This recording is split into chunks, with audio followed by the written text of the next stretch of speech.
My name is Evelyn. I'm the life group leader for Kainos Cheras. Currently, I'm working in a private hospital as a radiographer, specializing in X-ray and all types of scan, including CT and MRI. And yes, I am one of the frontliners. As a medical staff, the scariest part of my job is when I don't even know the patient I'm handling is a COVID positive or negative.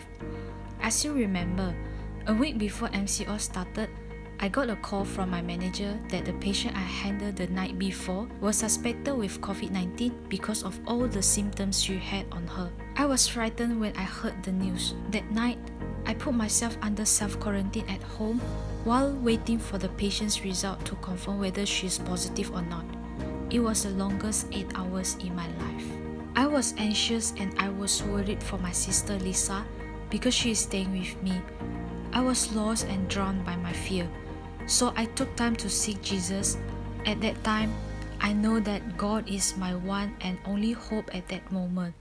Praise God, the result came out negative. That moment was a moment where I learned again to really rely on God alone. I'm so thankful that pastors always make time to prepare powerful sermon for us even during this MCO. Despite my busy schedule and on-call, I will always make sure I make time to listen to the online sermons. I'm also grateful to have my life group members. We had been catching up with each other since day one of MCO, and we even meet online for fellowship. As one of the frontliners during these tough times, I will serve all the patients with all my heart like how I serve God, without any fear.